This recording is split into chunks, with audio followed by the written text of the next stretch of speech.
नमस्कार, मैं जनपद शिवम गौतम। जिस तरीके से सुप्रीम कोर्ट ने कल एक फैसला सुनाया था, उसके बाद उम्मीद थी कि इसके बाद में जो तमाम दिक्कतें हैं वो दूर होगी और किसान सुप्रीम कोर्ट की बात मानते हुए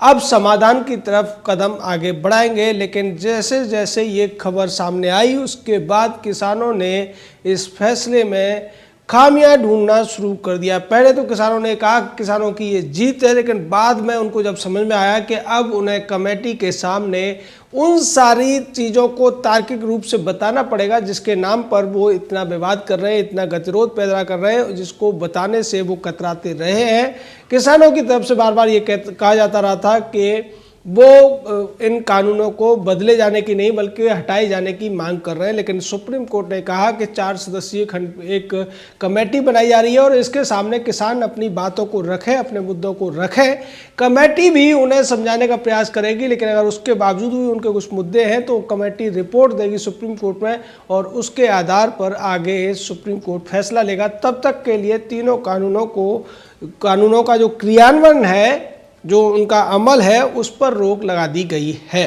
लेकिन कुछ मीडिया चैनलों ने, कुछ अखबारों ने, कुछ वेब पोर्टल्स ने इसको ऐसे पेश किया कि कोर्ट ने तीनों कानूनों पर रोक लगा दी है, जबकि हकीकत यह है कि तीनों कानूनों के अमल पर कुछ समय के लिए रोक लगाई गई है। उसके बाद जो 4 लोगों की कमेटी बनी, उन लोगों के ऊपर किसानों की तरफ से सवाल उठाए जाने लगे और किसानों की तरफ से ये कहा गया कि चूंकि ये चारों के चारों जो लोग हैं वो किसानों के हित में नहीं बल्कि कानूनों के हित में ही बात करेंगे, इसलिए अब किसान उन कमेटी के जो लोग हैं, जो चारों सदस्य हैं, उनके सामने उपस्थित नहीं होंगे और वो अपना आंदोलन अनवरत जारी रखेंगे। इसके बाद कांग्रेस पार्टी उनके बचाव में उतरी और परोक्ष रूप से कांग्रेस पार्टी भी ये कहती नजर आई कि किसानों को इस कमेटी के सामने नहीं जाना चाहिए, उनकी बात नहीं माननी चाहिए। और ऐसा संकेत कांग्रेस के जो वकीलों की तरफ से भी पहले मिल रहा था। विवेक तनखा जैसे वकील कोर्ट में खड़े हुए थे। उसके बाद जो वकील इन किसानों की तरफ से थे वो भी कल की कार्रवाई से कन्नी काट गए थे, या फिर आपके 9-2-11 हुए थे, जिस पर सुप्रीम कोर्ट के चीफ जस्टिस शरद अरविंद बोबडे ने भी सवाल उठाए थे कार्रवाई के दौरान। और बाद में उन्होंने कहा भी कि ये जो चारों वकील हैं, दुष्यंत दबे, कॉलिन गोंजाल्वेस, प्रशांत भूषण और HS फुल्का, ये चारों वकील हैं पहले, यानी कि बार काउंसिल के सदस्य हैं और कोर्ट के एक अधिकारी के तौर पर हैं। वो इस बात को कैसे भूल गए, क्योंकि जब उन्हें काम होता है तो वो कोर्ट में आते हैं, लेकिन यहाँ वो कोर्ट से अदालत रहे, क्योंकि दुष्यंत दबे ने कहा था कि वो किसानों से बात करके इस बात की गारंटी देंगे कि 26 जनवरी को कोई ट्रैक्टर रैली नहीं निकाली जाएगी। लेकिन दूसरी तरफ किसानों की तरफ से इस तरीके के दावे किए गए। उसी कड़ी में कांग्रेस के नेता दिग्विजय सिंह भी कूद पड़े और दिग्विजय सिंह ने उन चारों लोगों के ऊपर सवाल उठा दिए और सीधे तौर पर सुप्रीम कोर्ट के फैसले को ही गलत बताना या गलत ठहराना दिग्विजय सिंह ने शुरू कर दिया। दिग्विजय का ये कहना है कि जो कमेटी बनाई गई है उसकी कोई ज़रूरत नहीं थी। इस कमेटी में जो चारों लोग हैं ये पहले ही फार्म बिलों का यानी कृषि कानूनों का समर्थन करते रहे। यानी कि आप एक बात बताइए कि अगर वास्तव में कानून अच्छे हैं तो कोई समझदार व्यक्ति, अगर वो कृषि अर्थशास्त्री है, कृषि वैज्ञानिक है, तो उनका समर्थन करेगा ही। वो अगर कांग्रेसी है, वामपंथी है, तो वो जानबूझकर ऐसा नहीं करेगा। उन कितने भी कानूनों में अच्छाई हो उसके बावजूद उनकी बुराई करेगा, क्योंकि वामपंथी और कामपंथी दोनों इस बात से बंधे होते हैं कि उन्हें पार्टी लाइन के अनुरूप ही चलना पड़ता है। लेकिन जो निष्पक्ष या तटस्थ व्यक्ति है वो अच्छी चीज़ को अच्छा और बुरी चीज़ को बुरा कहेगा और इसी बात को मुद्दा बनाया जा रहा है। जबकि इस कमेटी में 2 किसान नेता हैं, एक महाराष्ट्र के शेतकारी संगठन के किसान नेता है। हालांकि वो भी इन कानूनों का समर्थन करते हैं, क्योंकि इन कानूनों की जो अच्छाइयाँ हैं वो उनके हित को ध्यान में रखकर बनाई गई है या उनके फायदे के लिए है। दूसरी तरफ BS मान है, भूपिंदर सिंह मान है, जो पुराने समय से किसानों की लड़ाई लड़ते रहे, राज्यसभा के सदस्य रहे और उन्होंने भी ये कहा कि ये जो कानून है वो किसानों के नुकसान के लिए नहीं बल्कि फ़ायदे के लिए है। अब यही बात किसान संगठनों, कांग्रेस के नेताओं को चुभ रही है। उन्हें ये लगता है कि ये जो चारों व्यक्ति हैं ये किसान जो कानून है उनकी अच्छाई बताने का काम कर रहे हैं, जबकि हम ये कह रहे हैं कि ये जो कानून है ये काले कानून है। यानी कि जिन लोगों ने इन कानूनों को पढ़ा है, समझा है, वो इसके पक्ष में है, और जिन लोगों ने पढ़ा ही नहीं है, जिन लोगों ने समझा ही नहीं है, वो कह रहे हैं कि ये कालू कानून है। और कमेटी का गठन भी इसलिए किया गया है कि ये जो लोग हैं जो ये कहते नजर आ रहे हैं कि ये काले कानून है, ये हटने चाहिए, वो पहले कानूनों को पढ़ लें, समझ लें और फिर उनमें खामियां निकाल लें, जिसको कि वो निकाल नहीं पाएंगे। और इसी वजह से बार बार सरकार के तमाम कोशिशों के बावजूद, प्रधानमंत्री के आग्रह के बावजूद किसान नेताओं ने, किसान संगठनों ने कानूनों में बिंदुवार कमी निकालने का साहस नहीं दिखाया, हिम्मत नहीं दिखाई, क्योंकि ऐसा कर पाने में वो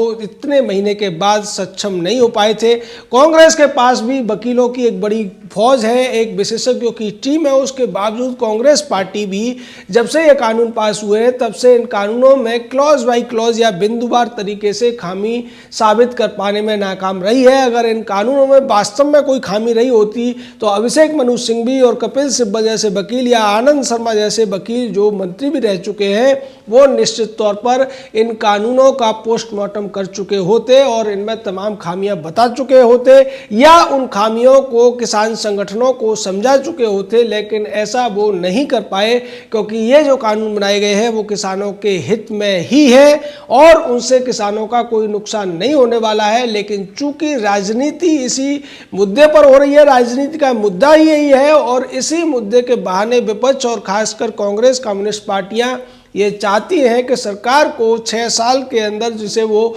झुका नहीं पाए, बैकफुट पर ला नहीं पाए, ये जो मौका मिला है किसानों के बहाने वो बैकफुट पर ला सकते हैं, वो सरकार को झुका सकते हैं। और इसीलिए सुप्रीम कोर्ट से उन्हें उम्मीद जगी थी, जब सुप्रीम कोर्ट ने कहा था कि हम इन कानूनों पर, इनके क्रियान्वयन पर स्थगनादेश दे सकते हैं। उससे पहले सुप्रीम कोर्ट ने जो सुनवाई हुई थी उसमें सरकार से ये पूछा था कि क्या सरकार इन कानूनों को कुछ समय के लिए स्थगित कर सकती है, जिस पर सरकार ने स्पष्ट तौर पर मना कर दिया था।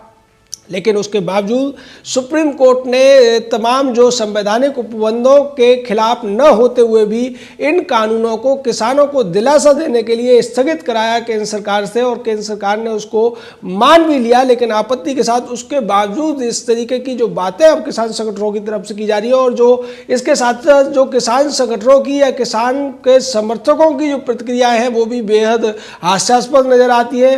पंजाब में एक फिल्म की शूटिंग के दौरान ये लोग पहुंच जाते हैं और वहाँ शूटिंग करने वाले जो क्रू होता है, जो मेंबर होते हैं टीम के, उनसे ये कहते हैं कि वो फार्म बिलों पर, कृषि कानूनों पर अपनी राय दें, क्या वो उससे सहमत है या नहीं है। और इन सब से डरते हुए जो वो फिल्म यूनिट होती है वो कह देती है कि हाँ वो उनकी राय से ही सहमति रखते हैं। दूसरी तरफ संगरूर के एक गांव की खबर आ रही है कि वहाँ पर हर घर से ये ज़बरदस्ती कहा गया है, गुरुद्वारे तक से ऐलान हुआ है कि हर घर से एक ट्रैक्टर भेजना है, जिनके पास ट्रैक्टर नहीं है वो 2100 रुपये दें डीजल के लिए। यानी इस तरीके से दबाव डाल के समर्थन जुटाने की जो कोशिश की जा रही है, और उस कोशिश को जिस तरीके से अवार्ड वापसी गैंग या कामपंथी, वामपंथी जो मीडिया के लोग हैं, जो लाल और हरे सोच में विश्वास रखते हैं, उनका ये मानना है कि ये जो भीड़ इकट्ठा हुई है ये अपनी मर्जी से आए हैं, किसान कानूनों की जो खामियां हैं उनको समझ कर आए हैं। लेकिन अभी तक इतना ज़्यादा 50 दिन के करीब इस पूरे आंदोलन यानी गतिरोध को भी होते हुए नजर आ रहे हैं, और उससे पहले भी इसको लेकर तमाम चर्चाएं चल रही थी, लेकिन कोई भी ज्ञानचंद या रायचंद इस बात को साबित नहीं कर पाया है कि बिंदुवार तरीके से वो इन कानूनों में कोई बड़ी खामी बता पाए या उसमें इन कानूनों को किसानों के हितैषी के बजाय किसान विरोधी साबित कर पाए। यह सीधे तौर पर सरकार की एक जीत के तौर पर देखा जा सकता है, लेकिन हालांकि सरकार इसको जीत नहीं बता रही है। सरकार यही कहने की कोशिश कर रही है कि हमने जो कानून बनाए हैं ये कोई आनन फानन में नहीं बनाए गए हैं। पिछली सरकारों के और पिछले जो तमाम कमेटियों की जो राय थी, इस पर जो सिफारिशें थी, उन सिफारिशों को ध्यान में रखा गया है, और अगर इसमें कुछ खामियां थी तो उसको सरकार ने दूर किया है। और उसके बावजूद सरकार को जो सुझाव किसान संगठनों द्वारा दिए गए हैं पिछली 8 मीटिंगों के दौरान, उन सुझावों को भी 18 संशोधनों के रूप में सरकार ने इन तीनों कृषि कानूनों में, जबकि तीसरा जो कानून है उसे पूरी तरह से कृषि कानून न कह के उपभोक्ता कानून कह सकते हैं, उसमें बदलाव करने के लिए हामी भी भर दी है। और जो किसानों की मांग थी कि एमएसपी को एक गारंटी दी जाए, लीगल स्टेटस दिया जाए, उस पर भी प्रधानमंत्री और केंद्र सरकार राजी होते हुए नजर आ रहे हैं। उसके बावजूद अगर गतिरोध बनाने की कोशिश की जा रही है, किसानों को भड़काने की, बहकाने की कोशिश की जा रही है, फिर आप समझ सकते हैं कि यहाँ पर मुद्दा किसानों का हित नहीं है, यहाँ मुद्दा है राजनीतिक हित, यहाँ मुद्दा है विपक्ष का हित। और राहुल गांधी या सोनिया गांधी टाइप के जो फ्यूज हो चुके नेता हैं, जिनका के कैरियर लगभग चौपट हो चुका है, केजरीवाल टाइप के छुटभइये और दूसरी पार्टियां जो अपने अस्तित्व को बचाने के लिए मुद्दा तलाश रही थी, उन्हें एक मुद्दा मिला और उन्होंने किसानों के कंधों पर रखकर बंदूक चलाना शुरू किया। साथ साथ कुछ ऐसे संगठन भी इस किसान आंदोलन में घुस गए जिसका जिक्र सुप्रीम कोर्ट तक में हुआ है और सुप्रीम कोर्ट ने केंद्र सरकार से कहा है कि वो इस बारे में पूरी डिटेल रिपोर्ट के साथ हलफनामा दायर करे कि कौन कौन से संगठन इसमें जो ऐसे हैं जो बैन हो चुके हैं, घुसपैठ कर चुके हैं, खासकर सिख फॉर जस्टिस जैसे बैन संगठन जो खालिस्तान का समर्थन करते हैं। ऐसी चीज़ों के बाहर आने के बावजूद तमाम ऐसे पत्रकार भी हैं जो इस बात को गलत तरीके से पेश करने की कोशिश कर रहे हैं और ये कहने की कोशिश कर रहे हैं कि सरकार ने सुप्रीम कोर्ट में भी अब ये कह दिया है कि ये जो आंदोलनकारी है ये खालिस्तानी है, जबकि सरकार ने ऐसा न कह के ये कहा है कि खालिस्तानियों ने भी इस आंदोलन में घुसपैठ कर ली है। आंदोलन में पूरे कौन लोग हैं ये कहना और घुसपैठ करने वाले लोग तो हमेशा थोड़े ही होंगे, यानी कि ये बात कैप्टन अमरिंदर सिंह ने भी कही थी। कांग्रेस के कई नेता इस बात को कह चुके हैं कि जो आंदोलन पंजाब से चलकर किसानों के नाम पर आया था उसको हाईजैक कर लिया गया है खालिस्तान समर्थकों द्वारा। तो निश्चित तौर पर इस पर कोई भी बहुत बड़ी बात या बहुत ज़्यादा आश्चर्यजनक तथ्य नहीं कहा था सरकार ने, जबकि ये जो तथ्य है वो सामने लाया गया था दूसरे एक पिटिशनर के द्वारा। उसकी तरफ से PS नरसिम्हा ने यह बात रखी थी कि जिस तरीके से तमाम ऐसे संगठन, तमाम उपद्रवी भी इस आंदोलन में घुस आए हैं, जिसके बाद 26 जनवरी को जो ये कह रहे हैं कि ट्रैक्टर रैली निकालेंगे, अगर इस तरीके की इनकी योजना है तो उसे रोके जाने की जरूरत है, क्योंकि इससे देश की बदनामी होगी। लेकिन कांग्रेस अपनी राजनीतिक चाल चलती हुई नजर आ रही है, सीधे तौर पर सुप्रीम कोर्ट पर सवाल उठा रही है, सुप्रीम कोर्ट की लगातार अवमानना कर रही है। कांग्रेस ये भूल गई है कि सुप्रीम कोर्ट इस पर उनके खिलाफ कंटेम्प्ट ऑफ कोर्ट का केस भी कर सकता है। हालांकि कांग्रेस ही बहुत बेशरम है, अगर ऐसा कोई केस होता भी है तो वो माफी मांगकर आराम से बचने का तरीका भी जानते हैं। जय हिंद, जय भारत।